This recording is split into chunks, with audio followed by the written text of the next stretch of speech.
Pri ở lồng cô chỉ chạm trong mai đây tao này có một sa trùm hả clay ID blue như bây claim cục đắp lên là clay cục màu lú yong để thâu claim cục đắp claim cục màu bây giờ đây bắt thâu claim cục đắp xi nhủ là claim cục màu xi nhủ ở sân tao này có chẳng giật lấy bây giờ có một dụng pom tô kết dụng khoa pom tô yong mà đây có cho chôm thì đã ai mang sân duyên bây giờ kinh thánh nhiều gồm hai phần cứu ước và tân ước lên đây mà thâu ốt làm tân ước không cứu ước nên lấy đắp hoặc làm một nồi nên tum ta ra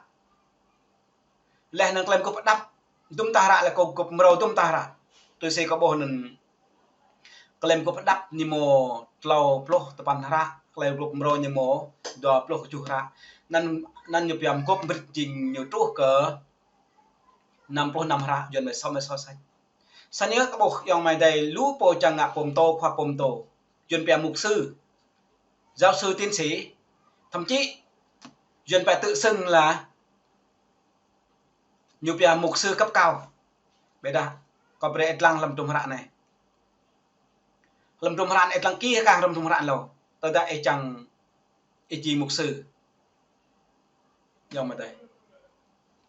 lên nên thao mình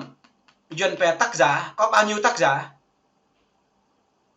lên nên thời gian viết kinh thánh bao nhiêu thời gian để thông hả làm cái duyên như là cần riêng cứu ước như bây 39 sách dân tân ước có 27 sách tổng cộng là 66 sách lên nên bao nhiêu chương 1189 chương eka thâu eka lăng bây giờ chẳng ngạ pom tô chẳng ngạ khoa pom tô lên nên á như về chương câu nó 31.173 câu bữa từ được 73.692 từ phải nắm tới đây lôi chẳng ngạ pom tô khoa pom tô em lô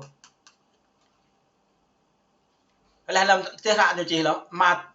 hạ làm tim một thế nhì tiền tôi mà từ toàn thì lâu làm làm cái duyên là cá kinh thánh là bởi Đức Chúa Trời soi dẫn có ích cho sự dạy dỗ bé trách sư trị và dạy người trong sự công bình như chi mà làm tìm một thể Führer như chi mà sa Führer cái sai làm đồ plus sa như chi mà sẵn trong thể nên có lệ sẵn có chẳng ngạ pom tô chẳng ngạ khoa pom tô chẳng hình an bởi đặc lại thâu mô có chịu xem là cái bục cầu này xem cái bục cầu krong hình bốn câu mà đặt là krong hình kring cầu lu bài có chia sẻ dần bè có chỉ là dân trong bài chi trang từ thâu làm đề gà đề nhiều sự cảm ma trả lại dần lại đây là bài đề lu bộ để thâu còn chỉ là đề sau ít nhất cái luôn còn này nhiều bè trùm hạ mà ai trùm hạ cái bom mà trùm hạ cái ID blue bản dịch mới mua bản dịch 1925 mua bản dịch 2011 mua bản dịch 2010 mô bản dịch nhiều bè đặc biệt 125 mô lưu bản dịch lưu sách nhiều bè giải kinh thánh sẽ câu từ sang mô sao trôm ra nhiều bè kinh thánh trách dẫn đúng không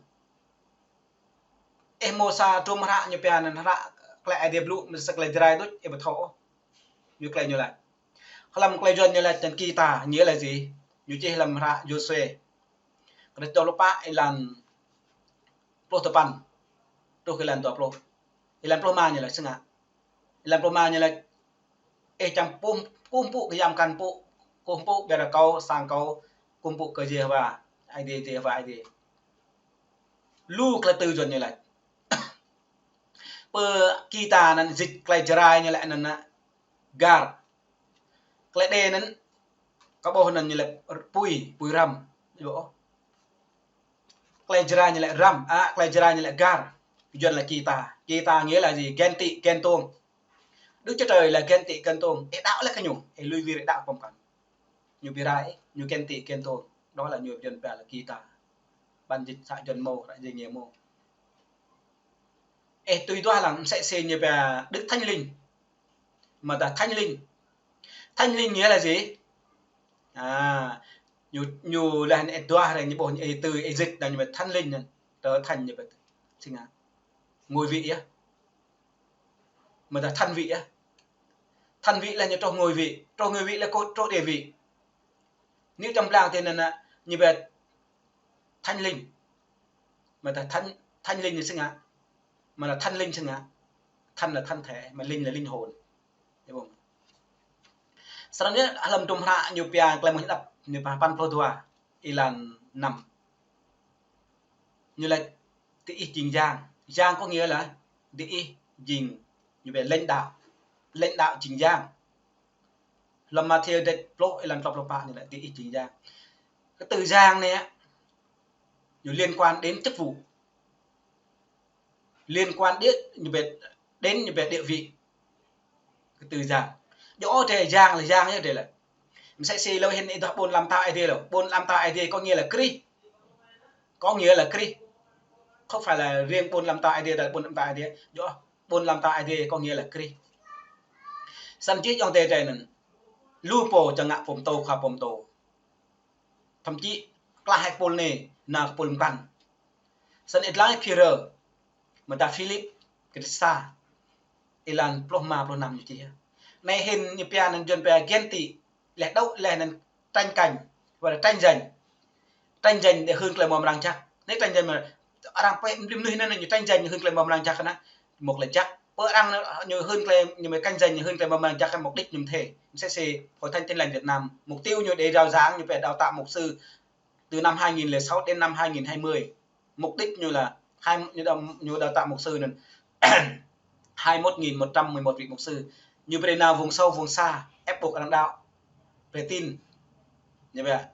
theo đạo bắt buộc làm như là không được thờ phượng cho trên hết mà thờ phượng đạo trên hết mục đích nhỉ Islam làm Philip để xa Ilan Proma Pronam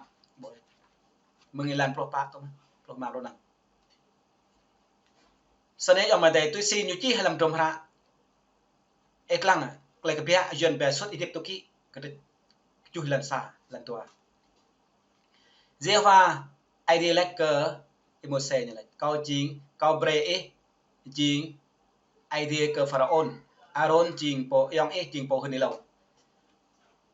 làm cái gì là Chúa phán với Moses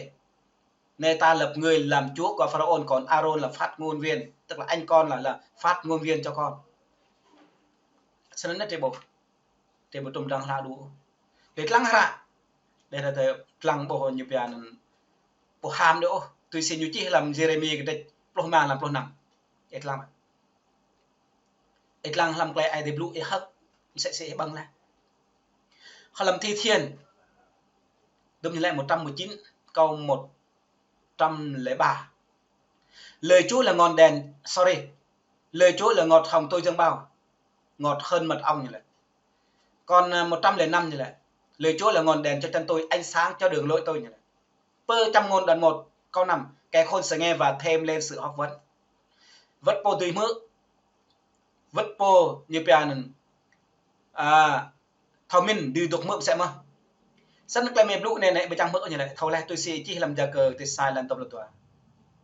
bre mỡ như là hay làm theo lời như là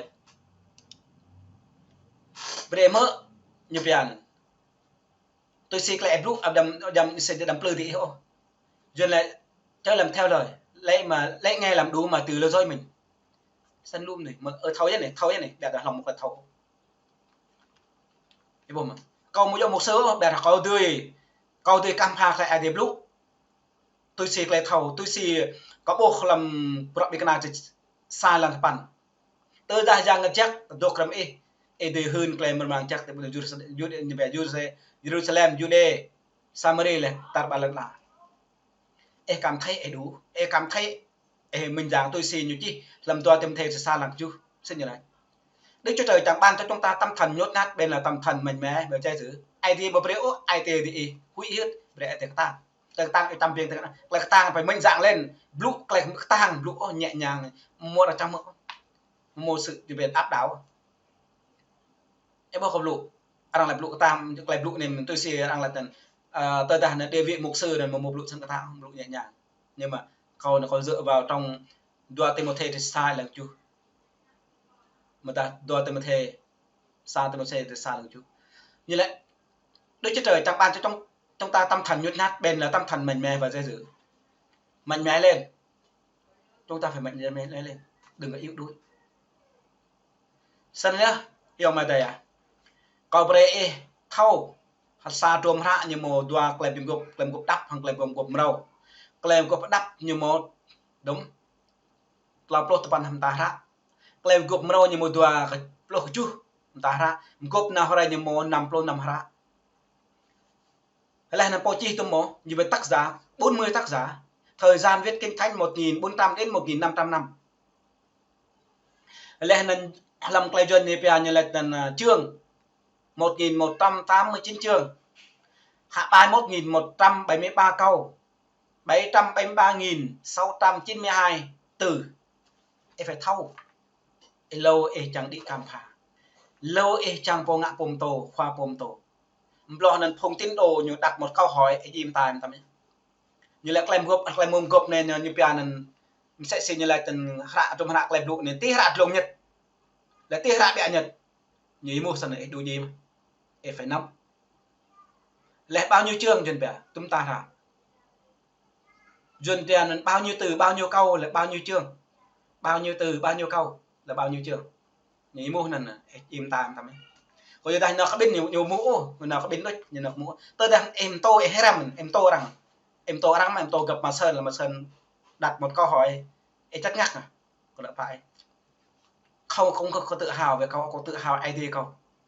Tôi làm được một sự nhờ đấng ban sức.